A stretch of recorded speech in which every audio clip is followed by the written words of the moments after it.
완전한 가을이죠 이제. 그지요? 여러분 가을의 유래를 혹시 아시나요? 가을의 유래를 알기 위해서는 봄, 여름도 같이 알아야 가을의 유래를 알 수 있습니다. 봄은 이 생명력이 약동하는 것을 본다라고 해서 봄이랍니다. 여름은 열매가 열린다라고 해서 여름이고요. 가을은 뭘까요 그러면?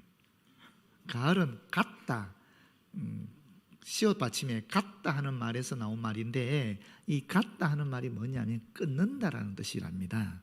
순 우리말에 있어서 식물의 본체에서 열매를 끊는 거죠. 그게 뭐죠? 추수라는 거예요.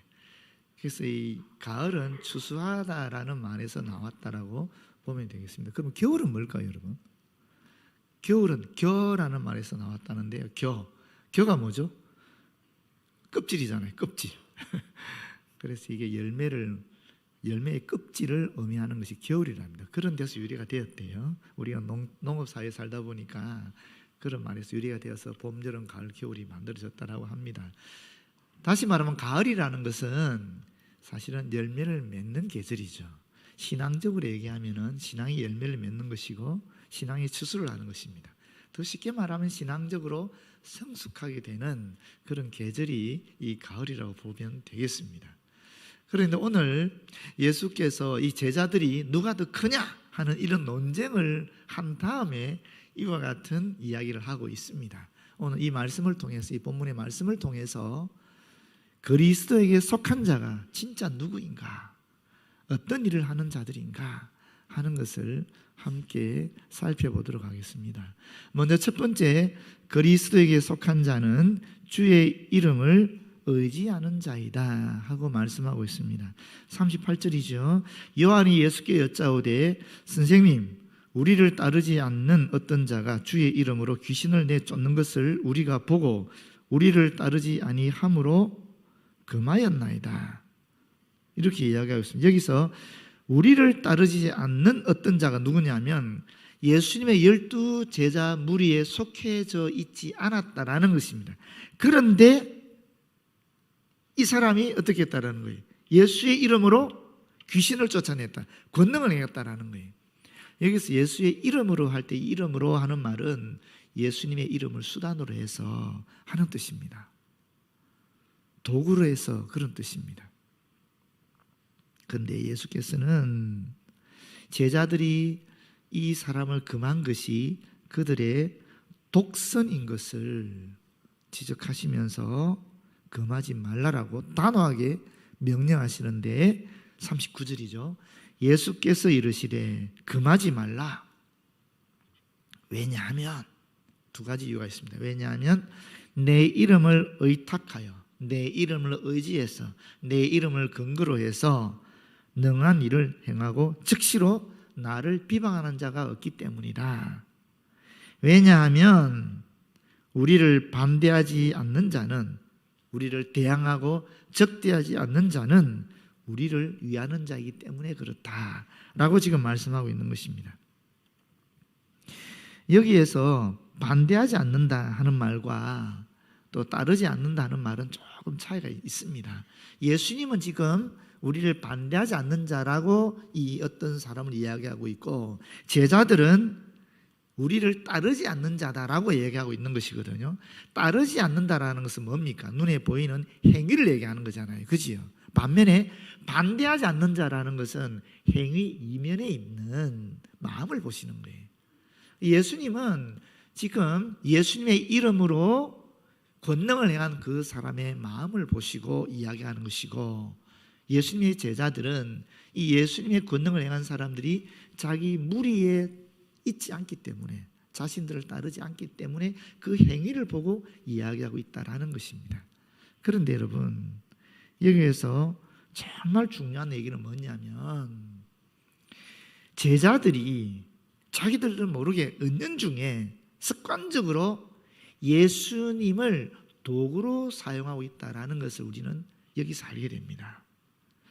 이들은 예수님의 이름을 도구로 해서 사실은 능력을 행하고 사실은 예수님이 회복하는 이 땅의 나라에 대한 권세를 바라보았다라는 것입니다.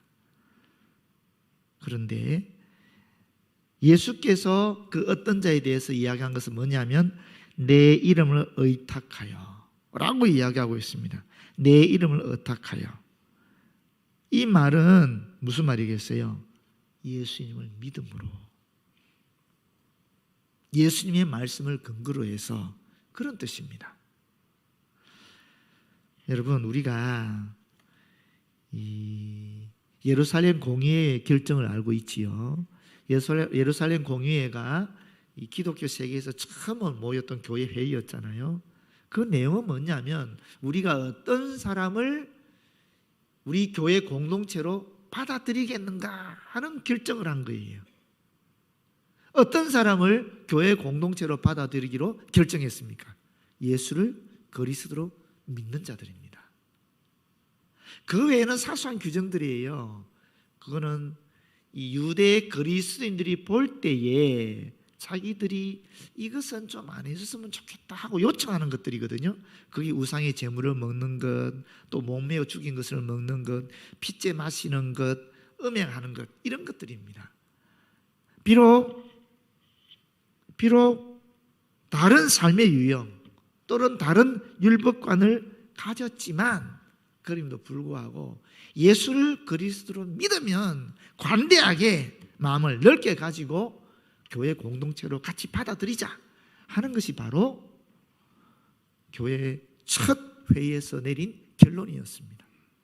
그런데 지금 여기 보시게 되면 예수님의 이름으로, 예수님의 말씀을 근거로 해서 예수님을 믿음으로 말미암아 권능을 행하고 있는 이 사람들이 자신들을 따르지 않기 때문에 제자들은 금하고 있는 거예요. 반면에 예수님은 금해서는 안 된다라고 이야기하고 있는 것입니다. 여러분, 우리 교회에, 기독교에 얼마나 많은 교단이 있어요? 침례교도 있고 성결교도 있고 감리교도 있고 장로교도 있고 순복음도 있고 심지어 천주교 같은 성공회도 있습니다. 근데 여러분, 성공회가 천주교는 아닙니다.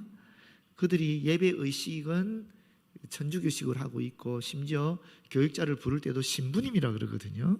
그럼에도 불구하고 그 성공의 신학은 철저하게 예수를 그리스도로 믿음으로 말미암아 구원을 받는다라는 그 개신교 신학을 갖고 있기 때문에 성공회도 개신교입니다.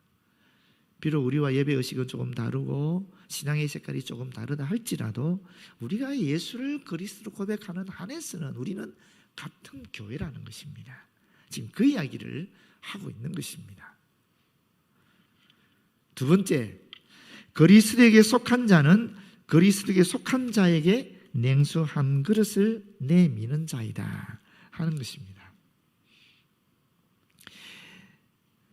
여기 자세히 보시게 되면 사실 성경을 여러 가지 제가 해석하는 법을 얘기했잖아요. 먼저는 문자적인 해석이 있고 두 번째는 이게 역사적인 해석도 있고 세 번째는 영적인 해석도 있다 그랬잖아요. 근데 문자적인 해석을 하기 위해서 어떻게 하라 그랬습니까? 단어 하나하나의 의미를 파악하는 것도 중요하지만 문맥에서 이 단어가 어떤 의미를 가지고 있는가 파악하는 것이 아주 중요하다 그랬습니다. 여러분이 지금까지 들어왔던 설교의 내용을 기억하실 것입니다만은 그 말씀이 틀렸다는 것이 아니라 그 의미도 맞지만 이 문맥 속에서는 우리에게 다른 의미를 갖고 있다는 것을 오늘 한번 확인해 보시기를 바라요. 자, 41절입니다. 누구든지 너희가 그리스도에게 속한 자라 하여 물 한 그릇이라도 주면 내가 진실로 너희에게 이르노니 그가 결코 상을 잃지 않으리라. 여기 보십시오. 누구든지 너희가 그리스도에게 속한 자라 하여, 무슨 말입니까? 지금 내가 물을 누구에게 준다라는 것입니까? 예수 믿는 사람에게 준다라는 거예요. 오늘 이 본문은 철저하게 예수 믿는 사람들에 대한 얘기예요. 예수 믿지 아니하는 사람들에 대한 얘기는 여기 없습니다. 예수 믿는 사람에 대한 얘기예요. 예수 믿는 사람에게 물 한 그릇이라도 주면 이런 의미예요. 그런데 이 물이라는 것이 뭡니까? 인간 생존의 필수 조건 아니겠어요? 그래서 이스라엘 사람들은 이 물이 하나님의 은혜로운 선물이라고 생각했어요. 그래서 이 물이 귀한 팔레스타인 지역에서는 물이 귀했기 때문에 물 주는 것은 굉장한 자선으로 봉사로 생각했어요. 그런데 당시에는 전도자들이 복음을 들고 어떻게 다녔습니까? 우리처럼 기차를 타고 다니고 이러지 않았잖아요. 다 걸어 다녔거든요. 그래서 이 동네 저 동네 다닌 거예요. 처음에 갈 때는 물을 가지고 갔겠지만은 여행을 오래 하다 보면 물이 떨어지지도 않겠습니까? 그래서 한 동네에 들어가서 복음을 전하려고 하는데 너무 갈증이 났었을 때에 그 집에 있는 어떤 분이 그리스도인이에요. 근데 그리스도 복음을 들고 이 집에 복음을 전하러 왔으니까 같은 그리스도인이니까 그리스도 복음을 전하는 이분에게 그리스도에 속한 사람이니까 그리스도에 속한 사람이 물 한 그릇을 주는 거예요. 지금 그 얘기를 하고 있는 겁니다, 여러분. 그래서 그리스도에 속한 사람들에 대한 이야기다라는 것입니다. 교회 공동체에서 일어나는 이야기이다 하는 것입니다. 여러분, 어떤 것을 설명할 때 사실 결론이 중요하잖아요. 이 결론을 설명하기 위해서, 이러한 결론을 맺기 위해서 앞에서 여러 가지 설명을 하는 거잖아요. 오늘 우리가 읽었던 본문의 결론은 뭔가 한번 보십시오. 결론을 보시면 50절이죠. 소금은 좋은 것이로되 만일 소금이 그 맛을 잃으면 무엇을 이를 짜게 하리요. 너희 속에 소금을 두고 어떻게 하라? 서로 화목하라. 이게 결론입니다. 서로 화목하라. 서로는 누구겠어요? 교회 공동체 안에서 그리스도를 믿는 형제 자매 아래에서 서로 화목하라, 서로 화평하라 하는 얘기가 결론입니다. 그럼 앞에 나오는 모든 내용은 이 이야기를 하기 위한 설명들이에요. 맞죠? 그렇기 때문에 오늘 본문의 내용을 여러분이 원래 알고 계셨던 그런 의미와 조금 다르게 보셔야 된다라는 것입니다. 일단 문맥적으로 1차적 의미는, 그 다음에 우리가 영적으로 그동안 우리가 들어왔던 설교적 의미로 보셔도 될 것 같아요. 지금 중요한 것은 예수께서 이 말씀을 왜 하셨는가? 교회 공동체의 화평을 위해서, 서로 화목하게 하기 위해서 하셨다 하는 것을 전제로 깔고 위에 있는 내용들을 보셔야 바르게 의미를 이해할 수 있다는 것입니다. 그런 면에 있어서 이 냉수 한 그릇은 어떤 의미를 가지고 있겠어요? 여러분, 전도자는 멀리서 걸어갔습니다. 물이 다 떨어졌습니다. 근데 집에 있는 사람은 이 사람이 그리스도의 복음을 전하는 사람인 것을 깨달았습니다. 이분도 그리스도인입니다. 그래서 자기 집에 있는 물을 한 그릇 줬어요. 자, 그렇다면 이 물은 이분은 없는 것이지만 집에 있는 이분에게는 물이 풍족했겠죠, 사실. 그죠? 집에서 생활하기 위해서 항상 물을 가둬놓지 않았겠습니까? 갖추지 않았겠습니까? 물이 많은 거예요. 이분에는 귀한 것이지만 이분에게는 물은 늘 구할 수 있는 거예요. 언제든지 구할 수 있는 거예요. 그렇지 않겠어요? 다시 말하면 내한테 없는 것을 주라는 얘기 아니에요. 그렇죠? 나한테 풍성한 것으로 없는 분에게 드리라는 거예요. 억지로 주라는 게 아닙니다. 나한테 풍성한 게 있으니까, 넘치니까 내가 주는 겁니다. 그게 어쩌면 물질이 될 수도 있을 것이고 어쩌면 친절한 말 한마디가 될 수도 있을 거예요. 그런데 저는 사실 우리 공동체를 살리는 것이 뭔가, 우리 공동체를 파괴시키는 게 뭔가, 사실은 말이라고 생각해요. 진짜 말 한마디 잘못하면 그대로 공동체가 파괴돼 버리거든요. 참으로 사실 여러분 같이 앉아있지만, 우리 예배 같이 드리고 있지만 옆에서 앉아 계시는 분은 어떤 아픔이 있는지, 어떤 고민이 있는지, 어떤 외로움 속에 있는지 사실 모르잖아요, 우리가. 안 그렇습니까? 잘 모르거든요. 지금 옆에 계시는 부부지간 왜 그냥 옆에 앉아있는 분이시고 어떤 아픔이 있는지 아시는 분 얼마나 됩니까, 여기? 많은 분들이 고통 속에서 외로워하면서 정말 간절하게 주의 구원을 기다리고 있는 분들이 있거든요. 얼마나 외롭고 힘들겠습니까?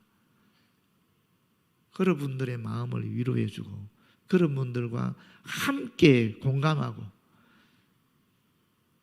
주님이 우리와 함께 하십니다. 절대 혼자라고 생각하지 마십시오. 당신 뒤에는 교회가 있고, 당신 뒤에는 내가 있고, 당신 뒤에는 기도하는 무리들이 있습니다. 이렇게 얘기해 주는 것이 얼마나 큰 힘이 되고 격려가 되겠습니까? 그게 냉수 한 그릇이라는 것입니다, 여러분. 우리 안에 풍성한 것들, 주님의 사랑을 나누는 것입니다. 대단한 것을 얘기하는 것이 아니라는 거예요. 정말 따뜻한 칭찬 한마디, 진정한 격려 한마디, 공감 어린 위로 한마디, 그것이 사람을 살리는 것이고 공동체를 살리는 것입니다. 여러분의 목자들이나 교사들이나 여러분이 속해 있는 선교회나 전도회, 여전도회 같은 회장님도 계실 것이고 봉사자들 생각해 보십시오.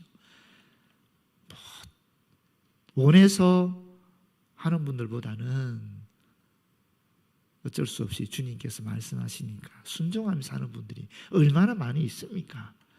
그런 분들이 그래도 자기들 나름대로 애를 써서 시간을 들여서 몸을 바쳐서 애를 써서 사역하고 봉사하고 있는데, 섬기고 있는데, 여러분이 하시는 말 한마디 한마디가 그분들을 끌어내리기도 하고 그분들을 격려하고 그 공동체를 살리기도 한다라는 것입니다.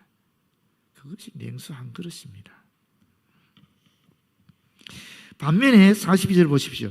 또 누구든지 나를 믿는 이 작은 자들 중 하나라도 실족하게 하면 차라리 연자 맷돌이 그 목에 매여 바다에 던져지는 것이 나으리라. 여러분, 이 구절만 딱 떼고 생각하면 우리는 어떻습니까? 이 작은 자 딱 떠오르는 거 있잖아요.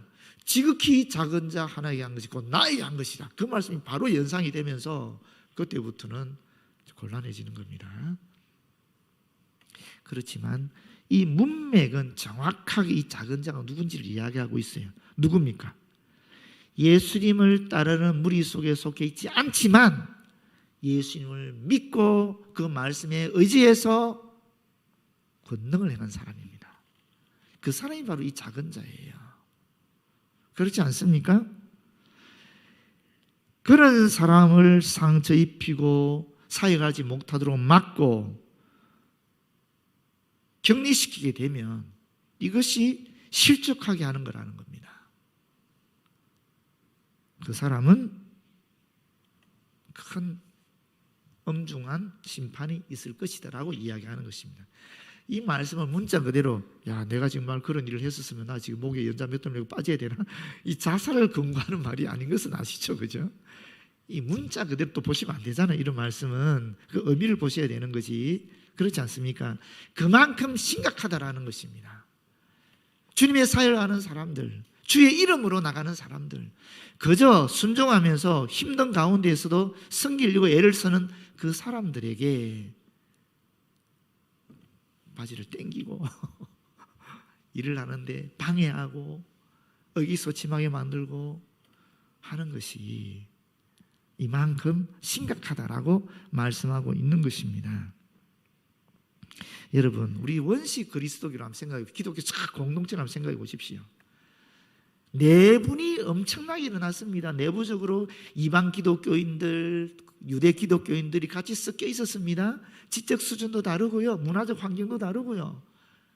얼마나 시끌벅적했습니까?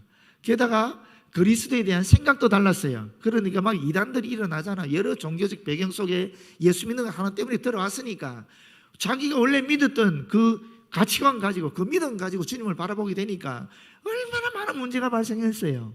막 이단들이 막 일어나는 거예요. 내부적 갈등들이 엄청 심했습니다. 그런데 그들이 똘똘 뭉친 게 있었어요. 그게 뭡니까? 외부적인 박해 상황, 로마의 박해, 유대인들의 박해에 대해서 그들은 똘똘 뭉친 거예요.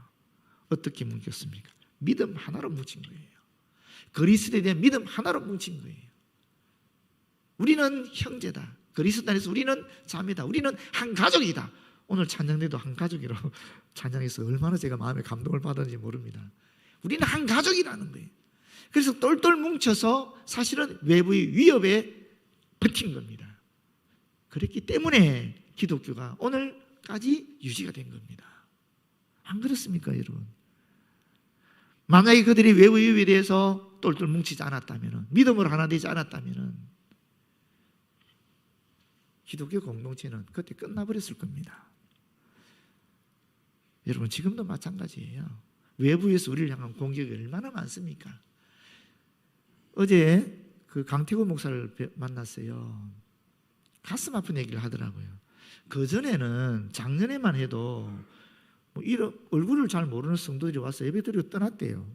정착한 경우도 있지만 거의 개척교인이 왔다가 떠나고 이런 일이 종종 있었다라는 거예요.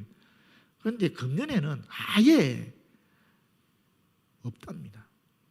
아예 낯선 그리스도인이 오지를 않는답니다.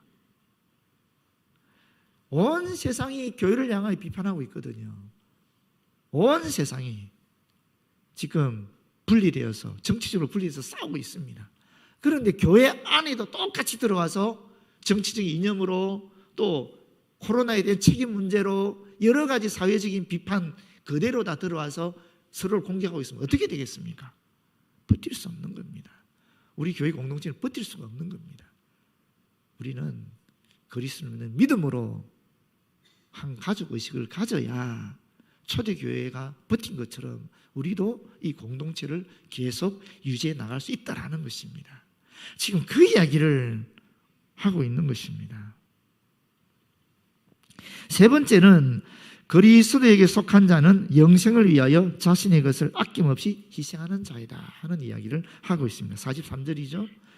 만일 내 손이 너를 범죄하게 하거든, 실족하게 하면, 이런 뜻입니다. 찍어버리라. 장애인으로 영생에 들어가는 것이 두 손을 가지고 지옥 곧 꺼지지 않는 불에 들어가는 것보다 나으니라. 44절은 없습니다. 45절, 만일 내 발이 너를 범죄하게 하거든 찍어버리라. 다리 저는 자로 영생에 들어가는 것이 두 발을 가지고 지옥에 던져지는 것보다 나으니라. 46절도 없습니다. 만일 내 눈이 너를 범죄하게 하거든 빼버리라. 한 눈으로 하나님의 나라에 들어가는 것이 두 눈을 가지고 지옥에 던져지는 것보다 나으니라. 여러 신체 부위 중에서 지금 눈과 손과 발을 이야기합니다. 왜냐하면 인간의 충동이 이런 신체 기관들을 통해서 발생한다고 믿었기 때문에 그 당시 사람들이 예수님이 그들에게 합당하게 이야기 쉽게 이렇게 이야기하고 있는 것입니다. 거기에서는 구더기도 죽지 않고 불도 꺼지지 아니하느니라. 사람마다 불로 소금 치듯 함을 받으리라 라고 이야기하고 있습니다. 왜 44절과 46절이 없느냐 하면은 이 권위 있는 사본에는 이 44절과 46절이 없는데 그 내용은 48절입니다. 거기에서는 구더기도 죽지 않고 불도 꺼지지 아니하느니라는 말씀이 44절 말씀이고 46절 말씀이고 48절 말씀입니다. 반복적으로 나오기 때문에 사실은 뺀 거지요. 이 말은 무슨 뜻이냐면은, 여러분 진짜 그러면 지금 여기서 말하는 것처럼 내 손을 잘라야 되나? 내 발을 찍어버려야 되나? 내 눈을 빼버려야 되나? 그런 얘기 아니죠. 그렇지 않습니까? 그만큼 심각한 범죄라는 것입니다.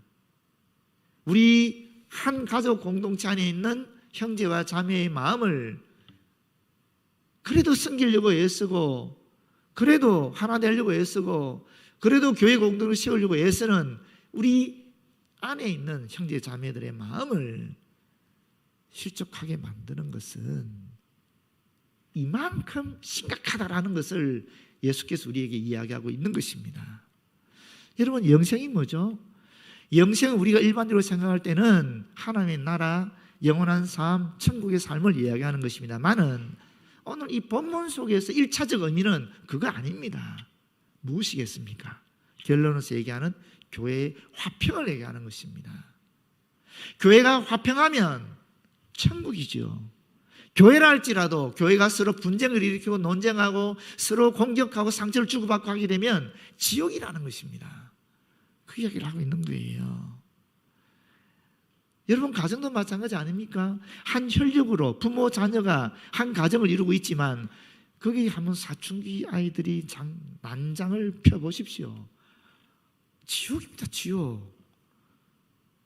사춘기 자녀를 가지지 않은 분들은 이해를 못하실 것이고, 사춘기 자녀가 사춘기를 겪지 않고 사춘기를 겪었던 그런 기분 나쁜 가정들은 이해를 못 하실 거예요. 우리 교회 성도 중에 그런 가정들이 꽤 있더라고요. 그런데 정말 여러분, 한순간에 그 가정이 지옥으로 변합니다. 한순간에. 교회도 그렇다라는 겁니다.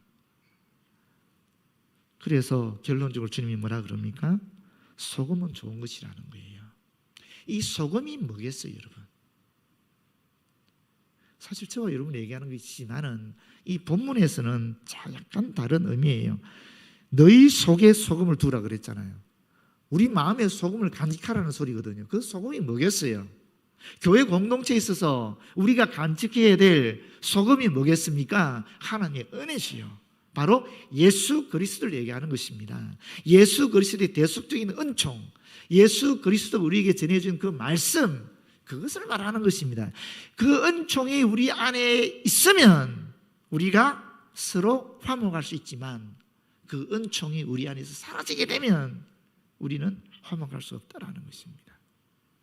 예수 그리스도의 대속적인 은총이 우리 안에 있으면 우리가 천국을 이루고 영생을 이루고 하나님의 통치를 이루고 얼마든지 교회의 화평을 이루고 우리가 있는 그 자리를 하나님의 나라로 만들 수 있는데 그 마음이 서서히 사라지고 희박해지고 그렇게 되게 되면 어떻게 되겠습니까? 자기 중심적인 것이 일어나게 되는 거예요. 이기적인 욕망이, 정욕이 일어나게 되는 것입니다. 그 결과는 결국 하나님의 뜻보다 자기의 뜻을 내세우게 되면서 그 공동체를 파괴시키는 결론에 이르게 된다는 것입니다. 여러분, 이 가을에 노래 하나 듣겠습니다. 조수미와 김동규가 부르는 노래입니다. 한번 들어보시죠.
살아가는 동안 더 좋은 곳은 없을 거야. 10월의 얼음 멋진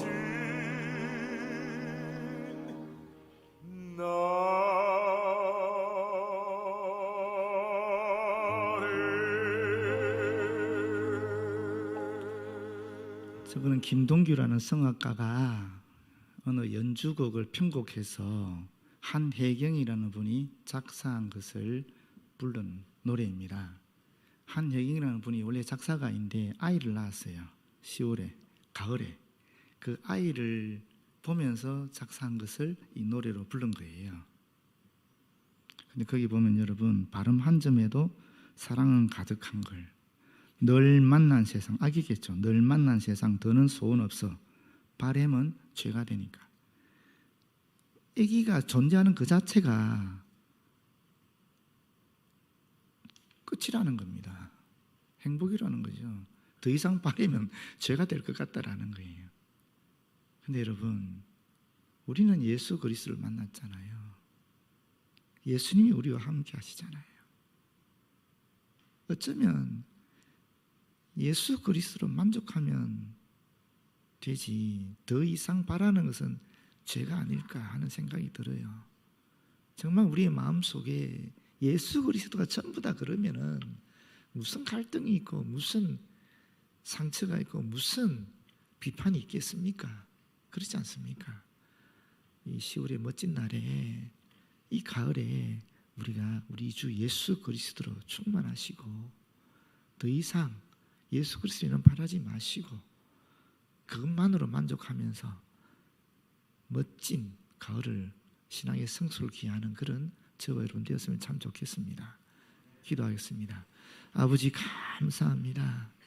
우리 주 예수 그리스도만으로 충분히 만족하고 충분히 기뻐하고 충분히 감사할 수 있도록 역사하여 주셔서 주의 몸된 교회 공동체가 든든히 세워지도록 인도하여 주시옵소서.